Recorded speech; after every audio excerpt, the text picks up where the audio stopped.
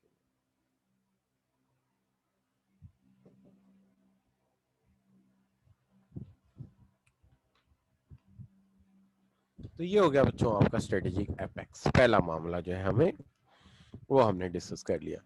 اب لاہور میں اس وقت جو ہے جہاں میں بیٹھا ہوں اس وقت اذان ہو رہی ہے مغرب کی. صرف 2 منٹ کا بریک دے دیجئے, بالکل قریبی اذان ہے, تو اس کی آواز جیسے ہی بند ہوتی ہے میں شروع کرتا ہوں.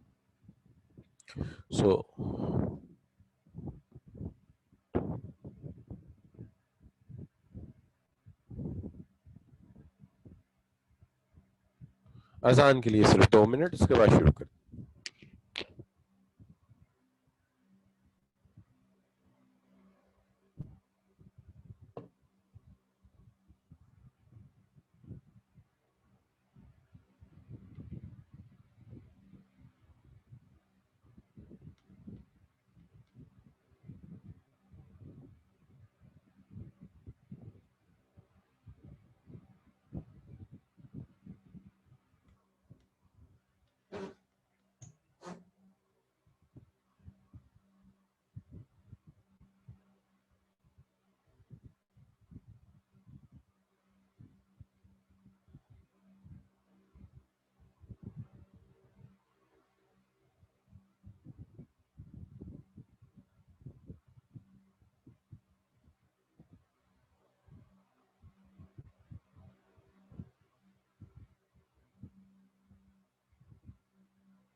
جی بچوں, تو میں آپ کے ساتھ بات کر رہا تھا جیسے کہ ابھی ایک دو اسٹوڈنٹس کا سوال ہے, جیسے رتبہ صغیر کا سوال ہے کہ سر ایک جو ٹیکنو میں اکاؤنٹنٹ کیوں نہیں آئے گا.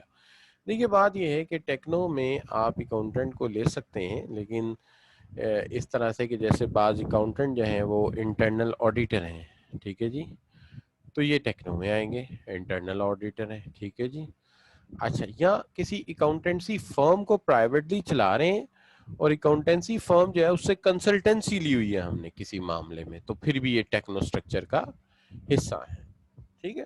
لیکن وہ اکاؤنٹنٹ جو کیش ڈپارٹمنٹ میں کام کر رہے ہیں یا وہ sale and purchase account manage کر رہے ہیں، وہ آپریشنل کور میں ہی چلے جائیں گے، چونکہ وہ نیچے آپریشن ہو رہا ہے، بک کیا رہا ہے، خریدا کیا جا رہا ہے، وہ نیچے چلے جائیں گے.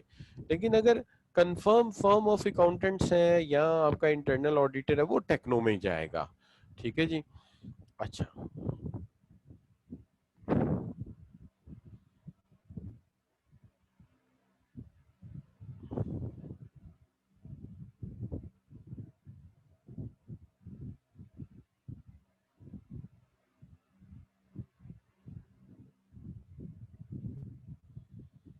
سپورٹ سٹاف میں دیکھیے، اگر آپ حمزہ اقبال جو آپ نے سوال کیا کہ دونوں میں فرق کیا ہے، میں آپ کو ایک چھوٹی سی مثال دیتا ہوں، ڈاکٹرز کی مثال دیتا ہوں.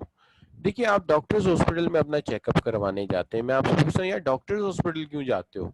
تو آپ کو کہ سر وہاں پہ نا ڈاکٹر سجاد ہیں، بڑے اچھے کنسلٹنٹ ہیں، میں ان کے پاس جاتا ہوں. تو آپ کے پاس باقاعدہ ڈاکٹر سجاد کا نام ہوگا، ٹھیک ہے. لیکن آپ کبھی نہیں کہیں گے کہ وہاں پہ جو ہے وہ جو ہے کیا نام لیتے ہیں، جو ہے وہ سلمہ نام کی نرس ہے، اس کے لیے میں جاتا ہوں. کیوں؟ وہ نرس کوئی بھی ہو، انجیکشن ہی لگوانا ہے نا، وہ لگا ہی دیں گی. You will go for doctor. میرا خیال ہے اس سے آپ کو سمجھ آ جائے گا کہ سپورٹ سٹاف میں اور آپریشنل ورک میں فرق کیا ہے. تو جو آپ کا آپریشنل ورک ہے وہ تو ڈاکٹر نے کرنا ہے، تو لہٰذا آپ ڈاکٹر کے لیے وہاں جا رہے ہیں. اسی طرح اگر آپ کسی اکیڈمی یا کسی کالج میں پڑھنے جاتے ہیں، پرٹیکولرلی اکیڈمی میں، تو آپ کہیں گے جی فلاں کیوں جاتے ہیں؟ جی فلاں جگہ اس لیے جاتا ہوں کہ وہاں پہ کاسٹ اکاؤنٹنگ کے فلاں مینجمنٹ اکاؤنٹس کے پروفیسرز ہیں، بڑے اچھا مجھے سمجھاتے ہیں، اس لیے میں جاتا ہوں. لیکن کبھی آپ یہ نہیں کہیں گے کہ میں اس لیے وہاں جاتا ہوں کہ وہاں پہ جو ہے محمد ارشد نام کا سویپر ہے، وہ کلیننگ بڑی اچھی کرتا. تو میرا خیال ہے آپ کو بات سمجھ آ جائے گی. اچھا،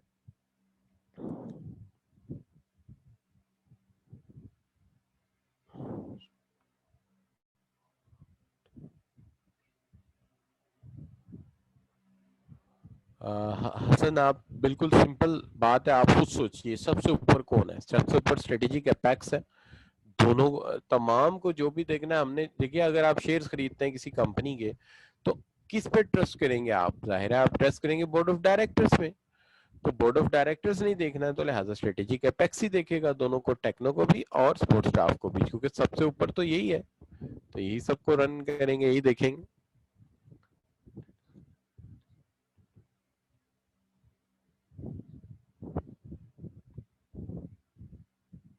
ٹھیک ہوگی بات. تو ایک دفعہ ہم سم اپ کر دیتے ہیں، آپ کو سم اپ یہ کر دیتے ہیں کہ ہم نے آج 5 بلڈنگ بلاکس پڑھے جو کہ منٹسبرگ نے انٹروڈیوس کرائے.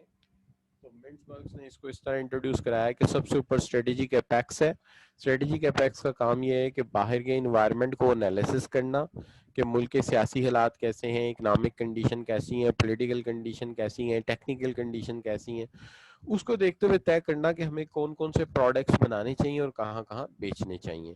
ان کا فیصلہ چونکہ عام طور پہ پروڈکٹس اور مارکیٹس کے متعلق ہوتا ہے، لہٰذا اس میں کوئی شک کی بات نہیں کہ ان کا فیصلہ جو ہے لانگ رن کے لیے ہوتا ہے. نیچے بیٹھے جو لوگ ہیں ان کے کیے گئے فیصلوں پر عمل درآمد کرتے ہیں، جنہیں ہم آپریشنل کور کہتے ہیں. وہ ان پٹ کو آؤٹ پٹ میں کنورٹ کرتے ہیں اور وہ پروڈکٹ تیار کرتے ہیں، جو بھی اسٹریٹجک اپیکس انہیں کہتا ہے وہ پروڈکٹ یہ تیار کرتے ہیں. لہٰذا جو بھی معاملات اوپر طے ہوتے ہیں کون کون سا پروڈکٹ بنانا ہے، they made by the operational core. لیکن چونکہ یہ آپریشن کور والے لوگ بہت سادہ ہیں اور اسٹریٹجک اپیکس کے لوگ بورڈ آف ڈائریکٹرز بہت زیادہ جینیس ہیں، انٹیلیجنٹ ہیں اور اپر لیول کی بات کریں گے، لہٰذا دونوں کو لنک اپ کرنے کے لیے بیچ میں مڈل لائن آ جاتی ہے جو کہ اوپر کی انسٹرکشن نیچے فارورڈ کرتی ہے اور نیچے کے جو کام ہے اس کا فیڈ بیک اوپر پرووائڈ کرتی ہے.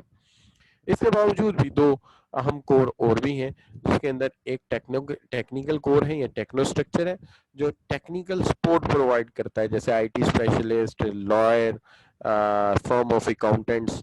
تو یہ ہمیں ٹیکنیکل سپورٹ دیتے ہیں. جبکہ دوسری طرف اگر آپ دیکھتے ہیں کہ جو سپورٹ سٹاف ہے، جو کلیننگ سٹاف ہے، جو مینٹیننس سٹاف ہے، وہ بھی ساتھ ہمارے کام کرتا ہے. لیکن سپورٹ سٹاف ہو گیا، کلیننگ سٹاف ہو گیا، یہ عام طور پہ ٹیمپریری جابنگز ہوتے ہیں. ٹھیک ہے جی، یہ سوئچ بھی ہو جائے تو کوئی فرق نہیں پڑتا. لیکن آپریشنل کور عام طور پہ پرماننٹ ورکر ہوتے ہیں آپ کے اور ریگولر ہوتے ہیں. تو یہ سچویشن ہوتی ہے اس کے اندر. اب جہاں تک سوال ہے آپ کا کہ اگر آپ یہ کہتے ہیں کہ یہاں تک تو ہم نے building blocks of minutes work پہ بات کر لی، آئی ہوپ کہ اب آپ کا بالکل یہ کلیئر ہوگا. جی بچوں، تو سان کہہ رہے ہیں اوکے سر، اب سمجھ آ گئی. فراز کہہ رہے ہیں اور کوئی بچہ؟ جی کلیئر ہے. کوان کہہ رہے ہیں کلیئر ہے. اور کسی بچے کو؟ بالکل ٹھیک ہے. زوبیہ کہہ رہی ہیں کلیئر ہے. حسیب بھی کہہ رہے ہیں کہ کلیئر ہے. ٹھیک ہے ٹھیک ہے. زوبیہ قاسمی بھی کہہ رہی ہیں ٹھیک ہے. محمد اسامہ بن عمران بھی کہہ رہے ہیں کہ ٹھیک ہے. تو جن جن بچوں نے سوال کیا تھا ان کی طرف سے مجھے کلیریفیکیشن آ گئی ہے. ایک منٹ یار، اس کو تو بند کریں، یہ کیوں بول رہا ہے؟ اچھا تو جناب یہ چیز ہو. اب یہاں سے آگے بڑھتے ہیں. تو آج ہم نے سب سے پہلے کہا تھا کہ منٹس ورک سے شروع کریں گے، لیکن پھر منٹس ورک کو تھوڑا سا چھوڑیں گے اور بات کریں گے تھوڑی سی بیوروکریسی کے حوالے سے. دیکھیے اگر آپ روٹین میں بات کرتے ہیں تو سب سے پہلے جو بات آتی ہے مینجمنٹ تھیوریز میں، وہ بات آتی ہے Taylor's four principles of scientific management. Taylor's four principles of scientific management, Taylor کے 4 پرنسپل جس پہ سائنٹیفک مینجمنٹ کی بیس ہے. دیکھیے سب سے پہلے ٹیلر کا یہ کہنا ہے کہ کام کی باقاعدہ طور پہ ایک سائنس ہوتی ہے، اور کام کا باقاعدہ طور پہ ایک طریقہ کار ہوتا ہے، یعنی there is a way to do the work.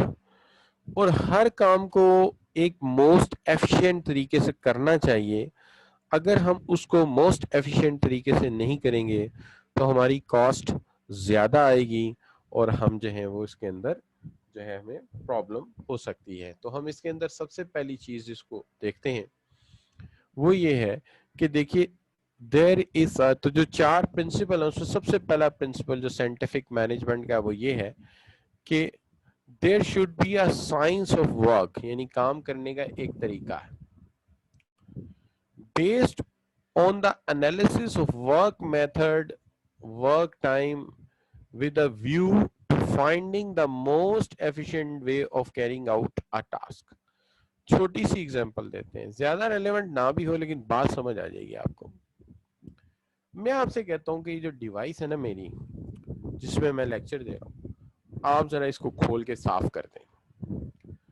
آپ اس کو سکرین سے دیکھیں گے تو یہ ایک ٹچ سکرین ہے جس پہ میں لکھ رہا ہوں. کی پیڈ دیکھیں گے تو ایک کمپیوٹر ہے. اگر اوور آل لک دیکھیں گے تو یہ ایک ٹیب ہے. آپ کو یہی نہیں سمجھ آئے گی کہ یار اس کو کھولنا کیسے.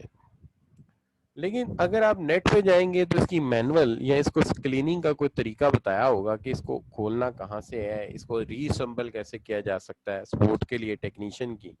تو وہ آپ کو بتائیں گے کہ کہاں کہاں کون سے پینچ لگے ہوئے ہیں، کہاں کہاں کون سے لاک ہے، کہ اگر آپ انہیں ریلیز کر دیں تو آپ کے سامنے اس کا پورے کا پورا سسٹم آ جائے. لیکن اگر آپ ویسے اس کو کھولنے کی کوشش کریں گے بلا وجہ یا آپ بغیر کسی میتھڈولوجی کے سے کھولنے کی کوشش کریں گے تو پتہ چلے گا 4 میں سے 3 لاک آپ نے توڑ دیے اور دوبارہ جب فٹنگ کریں تو پینچ اپنی جگہ لگ ہی نہیں رہے، اسکریوز اپنی جگہ لگ ہی نہیں رہے. اب آپ اندازہ کیجئے کہ ایک کمپیوٹر کو کھول کے صرف اس کو صاف کرنا ہے تو اس کا باقاعدہ طور پہ ایک مینول میں میتھڈ لکھا ہوا ہے، اگر آپ اسے فالو نہیں کریں گے تو یہ خراب ہو جائے گا. بالکل اسی طرح ایک فیکٹری ہے جہاں پر کہ کار تیار ہو رہی ہے، ایک مینوفیکچرنگ پلانٹ ہے کار کا، تو وہاں پر ہر چیز کو بنانے کا باقاعدہ طور پہ ایک طریقہ ہوگا، میتھڈ ہوگا کہ کس طرح سے آپ نے اس کے انجن کو چیسی میں کے اوپر فٹ کرنا ہے، کس طرح سے اس کی سیٹ کہاں فٹنگ ہوگی، اس کے دروازے کیسے فٹ کیے جائیں گے. ایون کوئی گاڑی نہیں آ جائے اور آپ کسی مکینک کے پاس لے جائیں، وہ بھی آپ کو یہ مشورہ دیتا ہے کہ سر ابھی اس کی مینول وغیرہ کامنلی اویلیبل نہیں، بہترین حل یہ ہے کہ کمپنی کے سول ڈسٹریبیوٹر کے پاس لے جائیں، اس کے پاس اس کا سارا نظام ہوگا جو اس کو کھول کے ٹھیک کر سکتا ہے، میں نہیں کر سکتا. تو لہٰذا صحیح کہتا ہے ٹیلر کہ بھائی کام کوئی بھی ہے نا اس کا باقاعدہ طور پہ ایک ورک میتھڈ ہے، اور وہ ورک میتھڈ ہی بیسٹ میتھڈ ہے. اگر وہ اڈاپٹ نہ کیا جائے تو وقت بھی ضائع ہوگا اور کام بھی جو ہے اس کی کاسٹ بھی زیادہ آئے گی، یعنی ایفیشینٹ وے آف ورکنگ نہیں ہوگا. اچھا اب ہے a fair level of performance and efficiency can be identified. اگر طریقہ کا میتھڈ واضح ہو گیا تو پھر ہم جو ہے ایک فیئر لیول آف پرفارمنس بھی ڈٹرمنٹ کر لیں گے.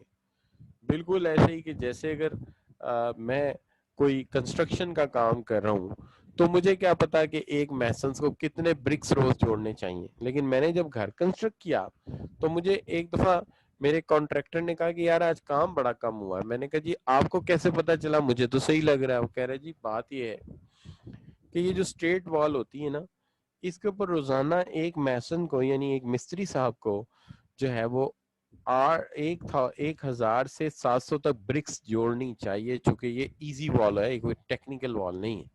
تو یہ کیسے ہوگا کہ جب آپ ایک پروسیس طے کر لیتے ہیں، ایک طریقہ کار طے کر لیتے ہیں، تو پھر ایک فیئر لیول آف پرفارمنس بھی سامنے آ جاتا ہے کہ روزانہ ایک بندے کو کتنا کام کرنا چاہیے. لیکن جہاں پہ ایک طرف ٹیلر جو ہے آپ سے یہ بات کہتا ہے کہ بھائی کام کرنے کا ایک طریقہ ہے، ایک میتھڈ ہے، اس طریقے سے کام کرو گے تو کام سستا بھی ہوگا، اچھا بھی ہوگا، جلدی بھی ہوگا، اور پرفارمنس میئر کرنے کا طریقہ بھی کچھ سمجھ آئے گا. اس کے ساتھ ساتھ وہ اس بات پہ بھی زور دیتا ہے کہ کام کے جواب میں ریوارڈ بھی ضرور ہونے چاہیے. یعنی workers should be rewarded through higher pay if they succeed in performing more efficiently than expected or standard level. کہ اگر ایک بندہ اچھا پرفارم کرتا ہے، اسٹینڈرڈ لیول سے ابو جاتا ہے، تو اس کا انسینٹیو ضرور اسے دینا چاہیے، اس کا جو ہے پے ضرور اسے کرنا چاہیے. تو ٹیلر پہلا آدمی ہے جس نے ورکنگ میں پیس ورک سسٹم کو انٹروڈیوس کرایا. یعنی payment should be given on the basis of the work of the outcome to the person, کہ کتنی آؤٹ کم جو ہے پروڈیوس کرتا ہے، کہ جتنے پیس پروڈیوس کرتا ہے اتنی پیمنٹ اسے کرنی چاہیے. تو یہ جو ہے سب سے پہلی چیز جو ہے یہاں پہ انہوں نے یہ انٹروڈیوس کرائی تھی. لیکن جو ان کی پہلی بات ہے اس سے پہلے چلتے ہیں کہ ہر کام کو کرنے کا ایک سائنسی طریقہ ہوتا ہے، کوئی متھ نہیں ہے. یعنی وہ متس ہوتی ہے نا، کوا بولے گا مہمان آئے گا، بلی راستہ کاٹے گی تو جہاں پہ ایکسیڈنٹ ہو جائے گا، ایسی کوئی کہانی نہیں. کہانی یہ ہے کہ سائنسی بنیادوں پہ ایک طریقہ کار ہے، آپ اس طریقہ کار کو فالو کرو گے، کام سستا بھی ہوگا، جلدی بھی ہوگا، پرفارمنس کا سٹینڈرڈ بھی طے ہوگا. لیکن پھر بھی اگر کوئی ورکر پرفارمنس سے ابو آتا ہے تو اس کا بھی اسے ریوارڈ ملنا چاہیے، انعام ملنا چاہیے. تو یہ سب سے پہلی بات ہے جو کہ ہمیں جو ہے وہ فریڈرک ٹیلر بتاتے ہیں. یہ پہلا پرنسپل ہے. دوسرا پرنسپل جو ہے وہ یہ ہے کہ ہمیں ہمیشہ اپنے کام کے لیے worker should be selected very carefully. Worker بہت کیئرفلی ہمیں سلیکٹ کرنے چاہیے. ایسے ورکر لازمی سلیکٹ کرنے چاہیے جن کے پاس سکلز ہیں اور ابیلٹیز ہیں. دیکھیے سکلز بہرحال موسٹ امپورٹنٹ آر ابیلٹیز ہوں تو سکلز بھی آئی جاتی ہیں، بٹ وہ کہتا ہے دونوں ہونی چاہیے، سکلز بھی اور ابیلٹیز بھی. اور ایسے ورکر چوز کرنے چاہیے جو well suited to the work, جو کام کو ویل سوٹ کرتے ہوں. And they should also be trained in how to do the work efficiently, اور انہیں اس طریقے سے ٹرین کرنا چاہیے کہ انہیں یہ پتا ہو کہ کسی کام کو کرنے کا ایفیشینٹ وے کیا ہوتا ہے. دیکھیے بغیر ٹریننگ کے بھی کام ہو جاتا ہے، نان ایفیشینٹ وے میں بھی کام ہو جاتا ہے. میری وائف کے پاس ایک گاڑی ہے، پہلے میرے پاس تھی وہ مہران، تو اب وہ خیر later on I have purchased a cults. And then over ہم نے جب سٹی خریدی تو میں نے کہا کہ 3 میں سے ایک گاڑی آپ بیچ دیتے ہیں، تو بیگم نے کہا نہیں مہران نہیں بیچنی. ایک دفعہ کہیں جانا تھا، کہیں رستہ وہاں تنگ تھا، تو بیگم نے کہا کہ چھوٹی گاڑی ہی لے کے جانی ہے مجھے. تو غالباً اس کا ایک شیشہ چلتا نہیں تھا، وہ اس کے وہ ایک لیور ہوتا ہے جہاں سے وہ گھماتے ہیں تو وہ چلتا ہے. تو میں نے کہا اب کیا کروں. میں نے ایک دن ایسے ہی سوچا کہ یار اس کو خود کر کے دیکھتے ہیں کیا ہوتا ہے. رات کا ٹائم ہے، اب میں کہاں جاؤں. میرا یہ خیال تھا 1-2 پینچ وہ اندر کھولا جا کے، تو وہ تو مصیبت پڑ گئی. اور میں نے اس کو کھولا تو وہ شیشہ اندر گر گیا دروازے کے. مشین جس کے اندر وہ فٹ تھا، جس جگہ پہ لیور کے اندر، وہ لیور سے اکھڑا اور اکھڑ کے جا کے اندر گر گیا. لو جی، اب ساری رات وہ ظاہر ہے وہ تو یوز نہیں ہو سکتی تھی. ڈانٹ بھی پڑی بیگم سے، غصہ بھی اس نے کرا بہت. لیکن اس کے بعد کیا ہوا جی، اس کے بعد یہ ہوا کہ وہ مکینک کے پاس لے کے گئے اور اسی نے اسے فٹ کیا، بیکاز اسے ہی پتا تھا کہ اس کا طریقہ کار کیا ہے. اور پھر میں نے دیکھا بڑا ٹیکنیکل طریقہ تھا کہ اس کو پتا تھا کہ یہ والا پینچ پہلے کھولنا ہے، اس پہ لکھا کوئی نہیں ہوا تھا لیکن اس کو یہ پتا تھا کہ کیسے کرنا ہے. Gone through number of different procedure, ایک ربڑ لگا، ایک گلو لگی، پھر اس کو اس نے کیچر کے ساتھ ٹائٹ کیا، ٹائٹ کرے، لمبا چوڑا کام تھا. تو بات یہ ہے کہ ورکر وہی لیجئے جو اسکلڈ ہے، ایبلٹیز رکھتا ہے، اور پھر اس کے بعد اس کو اس کام کی ٹریننگ دی جائے تاکہ وہ کام زیادہ ایفیشینٹلی کرے. تو یہ بات. جو تیسری بات وہ کرتا ہے، وہ کہتا ہے کہ اگر آپ نے ورکر پراپر سائنٹیفکلی سلیکٹ کیے ہیں، سائنٹیفکلی سلیکٹڈ ورکرز ہیں آپ کے پاس جو ٹرینڈ ہیں بڑی اچھی طرح، اور وہ science of work should be brought together for the best result and greatest efficiency. کے ایک طرف ورکر بڑے اچھے سلیکٹ کیے ہیں، دوسری طرف سکلز اور پروسیجر اچھے بنائے ہیں، تو نتیجہ یہ ہوگا کہ پورا نظام ہی پھر ایکسیلنٹ ہو گیا. تو جب پورا نظام ہی بیسٹ ہو جائے گا تو گریٹسٹ ایفیشنسی آپ اچیو کر سکتے ہیں اور بیسٹ ریزلٹس لے سکتے ہیں. اب دیکھیے یہ کوئی مطلب سمپلسٹ کہنے کی بات تو ہے، لیکن اگر پریکٹیکلی دیکھا جائے تو یار کوئی تو مسئلہ ایسا ہوگا نا. دیٹس وائی کہ ان اوور مارکیٹ، ہماری مارکیٹ میں Toyota and Honda neck to neck رہتے ہیں اور ہمیشہ کلوز فنش تک جاتے ہیں. تقریباً ان کے پروڈکٹس بڑے کلوز فنش ہو رہے ہوتے ہیں.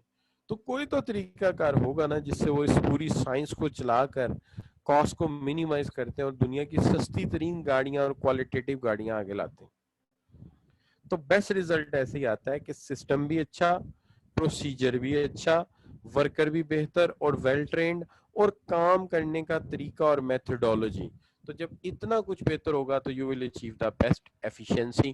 دیٹ از وائی وہ کاسٹ کو منیمائز کر کے لو کاسٹ لیڈر بنے اور لو کاسٹ کے اندر وہ بیسٹ گاڑی آپ کو پرووائڈ کر رہے ہیں.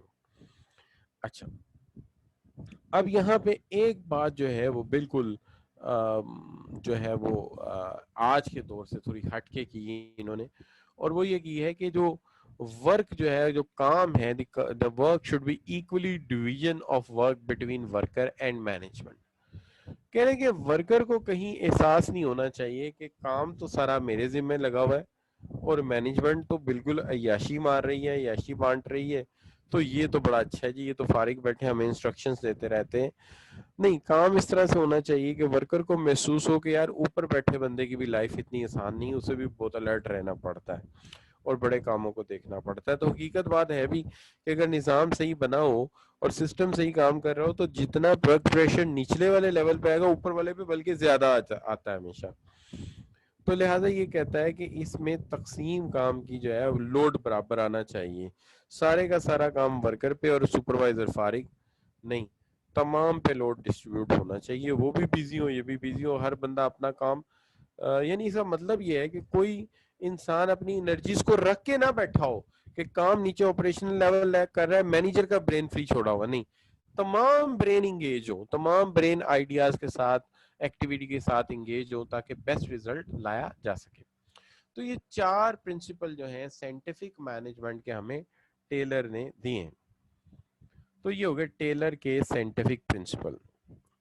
اب آگے چلتے ہیں. تو ابھی تک ہم نے جو ہے سب سے پہلے منٹسورتھ کے بلڈنگ بلاکس پہ بات کی، پھر ٹیلر کے 4 پرنسپلس پہ بات کی. اب ہم بات کرتے ہیں کلاسیکل سکول کے حوالے سے ہنری فیول پہ. دیکھیے ہنری فیول جو ہے وہ بیسیکلی ایمفسائز کرتا ہے کچھ پرنسپلس پہ. تو ہنری فیول کے جو پرنسپلس ہیں بیسیکلی وہ ہیں کیا؟ فیول کے بنیادی طور پہ تو کہا جاتا ہے کہ 14 رولز ہیں. 14 رولز ہیں، 14 رولز بتائیں اس نے. بعض اوقات تو شک پڑتا ہے کہ یہ کہیں قائد اعظم کی نقل تو نہیں کر رہا تھا، 14 پوائنٹس دے رہا تھا، لیکن بہرحال اس کی فیلڈ علیحدہ اور ان کی فیلڈ علیحدہ. تو 14 پوائنٹس اس نے جو ہے ہمیں دیے ہیں، اور وہ 14 پوائنٹس ہیں وہ 3 بنیادی اصولوں پر بنائے گئے. یہ جو 3 بنیادی اصول ہیں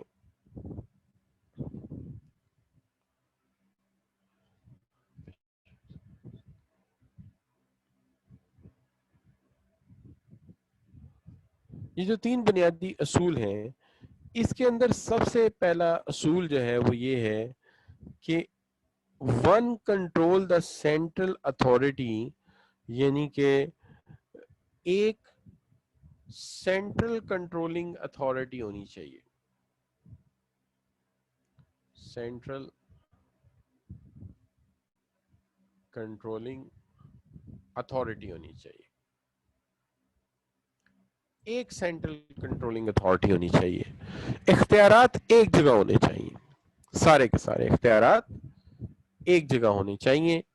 اور یہ جو اختیارات جو ہیں، یہ ایک جگہ ہونے کا جو بنیادی طور پہ میرے ذہن میں وجہ سمجھ آتی ہے وہ یہ سمجھ آتی ہے کہ یہ جو فیول صاحب ہیں یا ٹیلر ہیں، بنیادی طور پہ یہ انجینئر ہیں. انجینئر جو ہیں عام طور پہ مشینیں بناتے ہیں تو کیا کرتے ہیں، میں نے دیکھا ہے کہ وہ ایک موٹر پکڑتے ہیں، موٹر کو سینٹرل شافٹ کے ساتھ کنیکٹ کرتے ہیں اور سینٹرل شافٹ کے ساتھ جو ہے پھر باقی ساری مشین کی گراریاں لنک اپ کر دیتے ہیں. جب کوئی مشین خراب ہوتی ہے تو وہ فورس ڈھونڈتے ہیں کہ فورس کہاں سے آ کے رکی ہوگی، تو پتہ لگتا ہے کون سی گراری خراب. لیکن فورس ساری کی ساری کسی ایک سینٹرل شافٹ پہ چھوڑ دیتے ہیں. اگر آپ اپنی گاڑی کا انجن بھی دیکھیں گے تو اس کے اندر بھی سارے جو لنک موشنز ہیں یا جتنے بھی پسٹنز ہیں وہ ایک سینٹرل شافٹ کے ساتھ جڑے ہوئے ہیں. اس سینٹرل شافٹ میں زور آتا ہے، وہی سینٹرل شافٹ آگے باہر آگے اے سی سے کنیکٹڈ ہے، وہی آگے جنریٹر سے کنیکٹڈ ہے. تو ان کے انجینئرز کے دماغ ایسے ہی کام کرتے ہیں کہ جس طرح مشین میں مین سوئچ ایک ہی ہے، سورس آف پاور ایک ہی ہے، اسی طرح آرگنائزیشن میں بھی اتھارٹی ایک ہی جگہ کنسنٹریٹڈ ہونی چاہیے، سورس آف پاور ایک ہی ہونی چاہیے. سورس آف پاور ایک ہی ہونی چاہیے، علیحدہ علیحدہ نہیں ہونی چاہیے. تو پہلی بات، تو پہلا اصول تو انہوں نے جو جس پہ 14 رول بنائے ہیں، 14 رولز بنائے ہیں، اس میں فلسفی میں پہلی بات یہی تھی کہ ایک سینٹرل اتھارٹی ہونی چاہیے، سارے اختیارات اس کے پاس ہونے چاہیے. دوسری بات یہ ہے کہ ہر بندہ اپنے کام میں اسپیشلائز ہونا چاہیے، اسپیشلائزیشن ہونی چاہیے اپنے اپنے کام میں، اور کلیئر لائن آف اتھارٹی ہونی چاہیے کہ کون کس کا باس ہے. کلیئر لائن آف اتھارٹی یعنی کہ کون کس کے انڈر کام کر رہا ہے، یہ کلیئر ہونا چاہیے، کون کس کے سامنے جواب دے ہے. اس طرح کا کوئی کنفیوژن نہیں ہے کہ جی کون کہاں پہ. کوئی انسان ایسا نہ ہو جو کہ بغیر سپروائزر کے ہو. ہر انسان کو پتا ہو میرا سپروائزر کون ہے، مجھے کنٹرول کون کر رہا ہے. لیکن اگر وہ مارکیٹنگ کا بندہ ہے تو مارکیٹنگ کا ماہر ہو، اگر وہ فائنینس کا بندہ ہے تو اپنے فائنینس کا ماہر ہو، اگر وہ مینجمنٹ کا بندہ ہے تو مینجمنٹ میں ماہر ہو. تو اپنے اپنے کام میں اس کی مہارت ہونی چاہیے. تیسری بات، ہمیشہ سب subordinates, they should subordinates prefer organizational interest.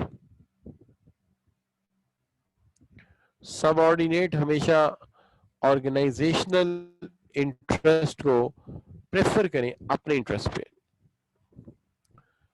Subordinate prefer organisational interest over individual interest.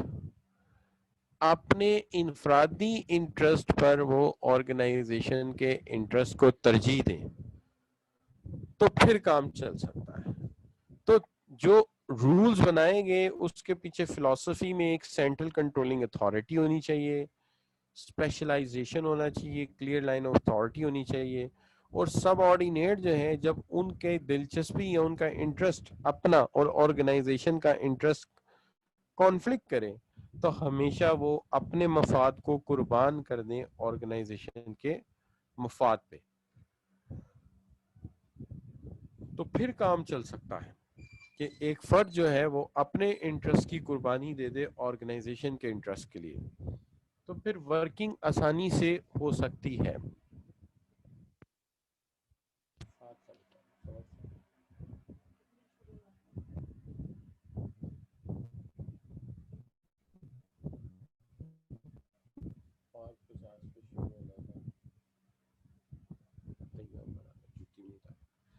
تو بچوں میں یہ بات کر رہا تھا کہ یہ کچھ اصول ہیں جو بڑے ضروری ہیں. اب جہاں تک سوال ہے ان کے 14 پرنسپل کا، میں ون بائی ون ایک ایک رول آپ کے سامنے رکھتا ہوں. سب سے پہلا رول تو یہ ہے کہ ورکر ایک جگہ اکٹھے کرنے کا کوئی فائدہ نہیں ہے، ڈویژن آف لیبر ہونی چاہیے. ڈویژن آف لیبر کا مطلب یہ ہے کہ اسپیشلائزیشن کے مطابق ورکرز کو علیحدہ علیحدہ کرو. پروڈکشن ورکر علیحدہ ہوں، سیلز کے لوگ علیحدہ ہوں، یعنی یہ علیحدہ علیحدہ اپنے اپنے یونٹس میں کام کریں. ٹھیک ہے جی. پرچیز کے لوگ علیحدہ ہوں، یہ علیحدہ علیحدہ اپنے اپنے یونٹ میں بیٹھے ہوں تاکہ ایک ہی کام ریپیٹڈلی کریں. اور جب یہ ایک ہی کام ریپیٹڈلی کریں گے تو ان کے کام میں صفائی آئے گی، ان کے کام میں پھرتی آئے گی، ان کے کام میں جو ہے وہ کمپیٹیبلٹی آئے گی، اور ان کی جو ڈرا بیکس ہیں وہ ریموو ہوں گے. لہذا ہم یہ چاہتے ہیں کہ یہ سب جو ہیں یہ علیحدہ علیحدہ ہوں اور اپنے اپنے یونٹس میں کام کریں، اپنی اپنی جگہ پہ کام کریں.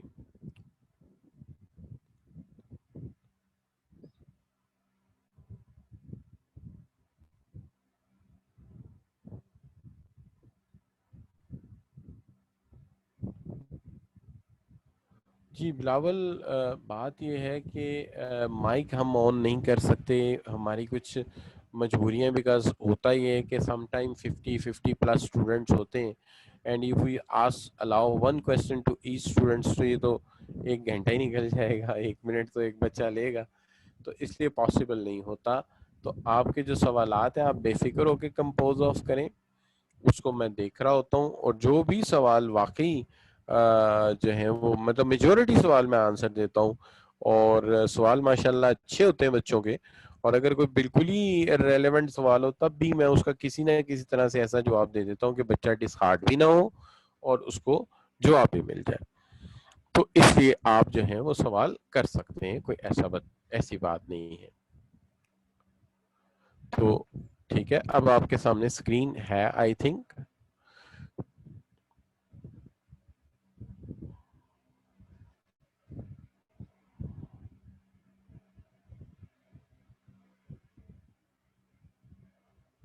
جی ٹھیک ہو گیا. تو اس کے آپ جو ہیں وہ آہستہ آہستہ آپ بھی سیکھتے جائیں گے، ہم لوگ بھی آپ کے ساتھ چل چل کے سیکھتے گئے اس طریقے سے پڑھانا. ورنہ میں بھی خود بھی کلاس میں بھی پڑھاتا تھا بچوں کو، اور کلاس میں زیادہ ظاہر ہے فیس ٹو فیس بات کرنے کی تو ذرا اور بات ہوتی ہے، لیکن گریجولی یہ لرن کیا ہے کہ یہ طریقے میں بھی بڑا فائدہ ہے. اس میں آپ کا ٹائم بچتا ہے، پیٹرول بچتا ہے، ٹائم سیکیور ہوتا ہے. وہی ٹائم ہم جو ہے وہ ریپیٹڈلی خود ایک چیز کو پڑھ کے زیادہ اچھا یاد کر سکتے ہیں، تو ایڈوانٹیجز بھی بہت ہیں. بہرحال اینی وے ہم اپنا کام جاری رکھتے ہیں. تو دیکھیے 14 رولز میں سے پہلا رول تو یہ کہ ڈویژن آف لیبر ہونی چاہیے. سارے ورکر ایک جگہ کیوں بیٹھے ہیں؟ سیلز بھی بیچ میں ہی ہو، پرچیز بھی بیچ میں ہی ہو، پروڈکشن بھی بیچ میں ہی ہو، تو کام کیسے چلے گا؟ پھر تو کام نہیں چلے گا. لہٰذا ان کو علیحدہ علیحدہ کریں. پروڈکشن والے الگ بیٹھے، سیلز والے الگ بیٹھے، پرچیز والے الگ بیٹھے، سارے الگ الگ بیٹھ کے اپنا اپنا کام کریں تاکہ ایک جگہ ایک خیالات کے ایک طرح کے لوگ ہوں. اور جب وہ اکٹھے کام کر رہے ہوئیں گے، مارکیٹنگ کے لوگ الگ ہیں، پروڈکشن کے الگ ہیں، تو وہ ایک دوسرے سے سکلز بھی سیکھیں گے. ٹھیک ہے، اس طرح ڈویژن آف لیبر ہو جائے گی. آپ کی لیبر تقسیم ہو جائے گی جیسے فوج تقسیم ہو گئی ہے، آرمی الگ ہے، ایئر فورس الگ ہے، نیوی الگ ہے. بالکل اسی طرح سے پروڈکشن الگ ہے، سیلز الگ ہے، پرچیز الگ ہے. اب آگے آگے اتھارٹی. دیکھیے management must have the authority to give order. اگر ہم کسی مینجمنٹ کے آفیشیل کو اتھارٹی نہیں دیتے، وہ حکم ہی نہیں دے سکتا. اتھارٹی نہیں تو منوا ہی نہیں سکتا بات. لہٰذا جس کو بھی آپ رسپانسبلٹی دیتے ہو بھیا اتھارٹی ضرور دو. میں اس کی مثال یہ دیتا ہوں کہ فرض کیجئے میں کالج کے بعد آپ کو کھڑا کر دیتا ہوں، کہتا ہوں جی جو بچہ لیٹ آئے گا اس کو آپ نے سمجھانا ہے. آپ ایک دن سمجھاتے ہو جوید لیٹ کیوں آئے تھے؟ جوید کہتا ہے یار آج ذرا یہ مسئلہ ہو گیا تھا. اچھا کل ٹائم پہ آنا. کل پھر لیٹ آتا، آپ جوید لیٹ کیوں آئے تھے؟ وہ پھر کوئی کہانی. تیسرے دن کہتا ہے تم کون ہوتے ہو مجھے پوچھنے والے؟ وجہ اتھارٹی نہیں. اگر میں نے آپ کو اتھارٹی دی ہوتی، آپ پہلے دن کہتے، دوسرے دن اسے وارننگ لیٹر دے دیتے، اسے دوسرے دن پتہ لگ جانا تھا کہ بھائی یہاں صرف باتیں نہیں ہوتی، یہاں عملی بات بھی ہوتی ہے، اور ساتھ لکھا ہوتا کہ جناب اس کے بعد لیٹ آئے تو کالج سے ریسٹیگیٹ ہو جائیں گے آپ. لہذا اتھارٹی دیے بغیر کام نہیں چلتا, اتھارٹی لازمی ہونی چاہیے. تو ایک بات تو یہ ہے کہ لیبر کو تقسیم کرو اور علیحدہ علیحدہ اپنی سکلز کے مطابق, مارکیٹنگ الگ, سیلز الگ, پروڈکشن الگ. دوسری طرف authority do.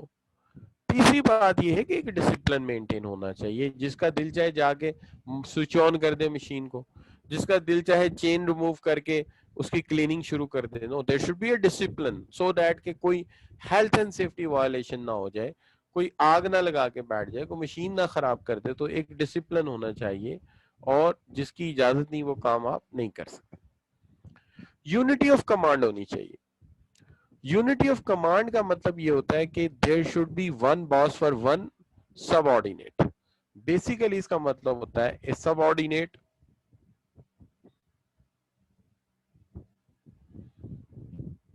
answerable to one boss. ایک سب آرڈینیٹ ایک ہی باس کے سامنے آنسریبل ہو.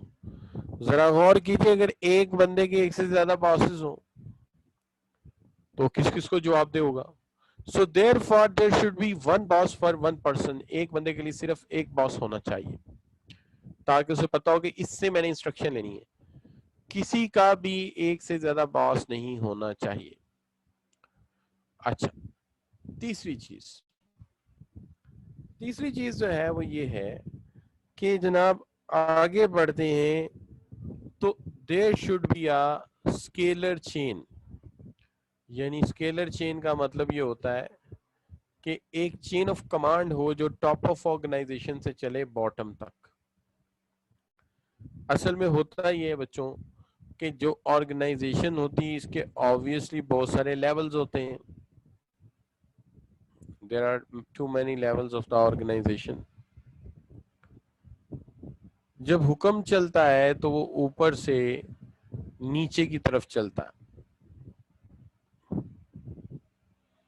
یہ چین ٹرین کی پٹری اور ٹرین کے ڈبوں کی چین کی طرح ہی ہوتی ہے کہ آپ ایک چین کھینچو گے پوری ٹرین رک جائے گی. لیکن یہاں پہ یہ جو چین ہوتی ہے اس کی جو کمانڈ ہے وہ سی او کے ہاتھ میں ہوتی ہے کہ وہ جب کھینچتا ہے تو نیچے والے سے کہتا ہے, نیچے والا اس سے نیچے والے سے کہتا ہے. اس طرح ایک چین آف کمانڈ ہے جو ٹاپ آف دا آرگنائزیشن سے چلتی ہے اس کے باٹم تک. اس لیے ہم اس کو کہتے ہیں کہ دس از, یہ انسانوں کی چین ہے.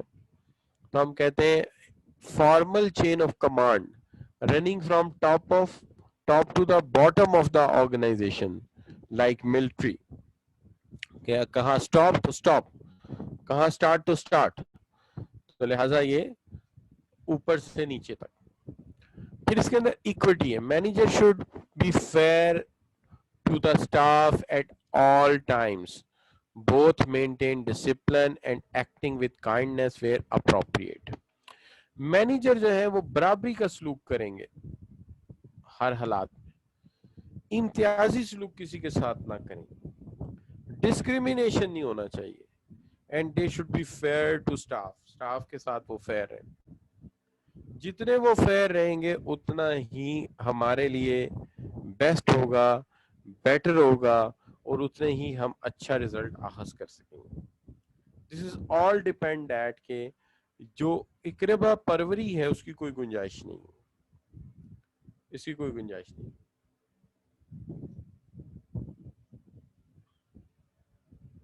ڈسپلن کی ضرورت ہے, اس لیے ڈسپلن چاہیے تو پھر سلوک بھی برابری کا ہوگا.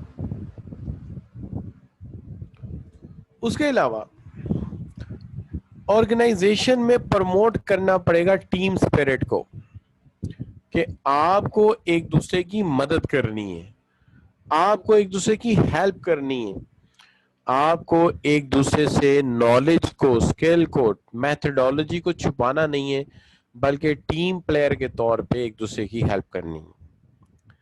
اب ٹیم پلیئر کی جو بات ہے وہ اگر میں ایسے کہتا رہوں آپ کو سمجھنا ہے, شاید مجھے کسی اور طریقے سے سمجھانا پڑے گا. ذرا سوچئے کہ ہم ہاکی کے پلیئر, ہاکی کی ٹیم ہے, ایک فارورڈ, سینٹر فارورڈ جو ہے وہ سوچتا ہے کہ میں نے آج 3 گول کرنے ہیں, اور وہ ہر دفعہ جب ڈی میں گیند لے کے جاتا ہے کسی کو پاس نہیں دیتا اور گیند چھن جاتی. چونکہ ہر بندہ اس کی طرف آ جاتا ہے، بال اس کے پاس ہے، جبکہ اس کے ساتھ جو سینٹر فارورڈ کے ساتھ جو ہوتا ہے پلیئر وہ بالکل فری کھڑا ہے، اگر وہ اسے پاس دے دے تو ٹیم جیت جائے گی. لیکن یہاں پہ وہ کہے کہ میں نے گول کرنا ہے اس لیے میں نے اس کو پاس نہیں دینا، تو ٹیم تو ہار جائے گی، اپنا بھی گول نہیں ہوگا. لہذا ٹیم اسپرٹ کا مطلب یہ کہ ٹیم کی خاطر قربانی دینا، کہ جہاں پہ دوسرا پلیئر فری نظر آ رہا ہے پاس اس کو دے دیا. جب پاس اس کو دے دیا گول تو کنورٹ ہو گیا نا بھائی، ٹیم تو جیت گئی. اگلی دفعہ وہ شاید آپ کو پاس دے دیں، یا اگلی دفعہ آپ کی طرف اتنے لوگ نہ لپکیں، ٹھیک ہے جی، گول آپ کا ہو جائے. تو یہ چیز ہے ٹیم اسپرٹ. اسی لیے کہتے ہیں کہ organizational interest should be preferred over individual interest. Employees جو ہے وہ انیشیٹو لیں، انہیں آپ اجازت دیں کہ جناب اگر کوئی کریٹو آئیڈیا ہے تو وہ اس کو کیری آؤٹ پلان کر سکیں. یہ نہیں ہے کہ عمریں گزر گئیں ایک بکل والا شوز بناتے ہوئے کبھی یہ نہیں سوچا کہ لیسز لگا کے دیکھ لو کہ کم وقت ہو سکتا ہے کوئی مختلف چیز بن جائے. اچھا، کبھی سوچا ہی نہیں. اتنا تو فریڈم دو کہ اگر کوئی آئیڈیا کسی کے پاس ہے تو وہ شیئر کریں، پلان کریں، تاکہ اس کا بینیفٹ لیا جا سکے. تو یہ بڑا ضروری ہے.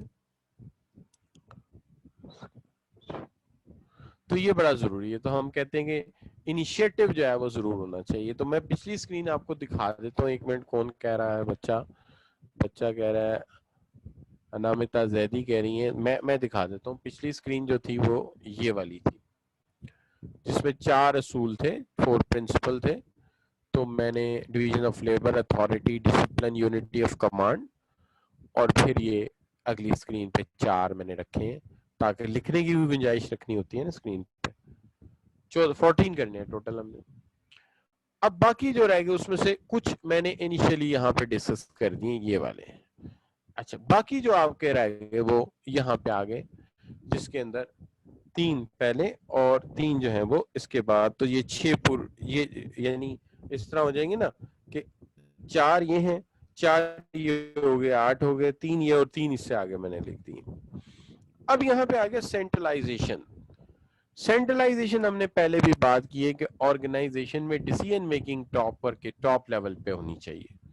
ہر بندے کو فیصلے کا اختیار نہیں ہونا چاہیے، فیصلے کا اختیار جو ہے وہ ٹاپ لیول کو ہونا چاہیے، یعنی حکم اوپر سے نیچے چلنا چاہیے. اور اس کے بعد یہ ہے کہ یہاں پہ معاوضہ جو ہے فائنینشیل اور نان فائنینشیل دونوں طرح کے جو ریوارڈ ہے، رینومریشن ہے، وہ فیئر ہونا چاہیے، جسٹس ہونا چاہیے. جس نے محنت کی ہے اسے زیادہ معاوضہ ملنا چاہیے، جس نے زیادہ ورک کیا ہے اس کا زیادہ معاوضہ ملنا چاہیے.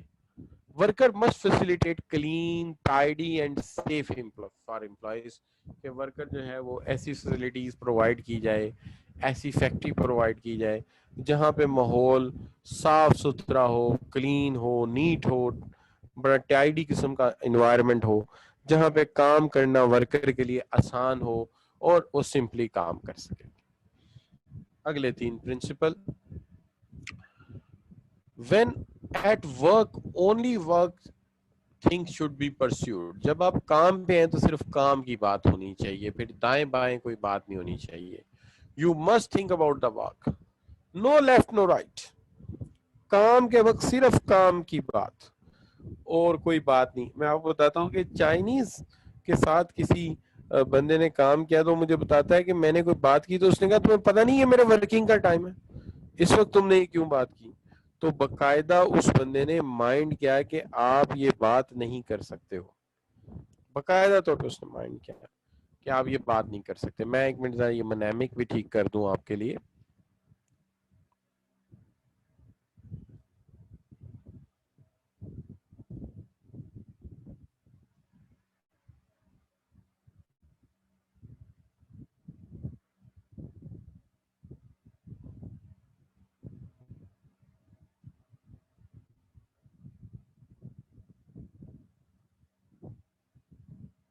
یہ تو بعد میں یہ کر رہا تھا کہ سب آرڈینیٹ جو ہے وہ جو ہے وہ مسٹ کام کے وقت کام کی بات ہونی چاہیے اور انڈیویجول انٹرسٹ کی بات نہیں ہونی چاہیے. Stability of tenure of a personnel. Managers strive to minimum employee turnover.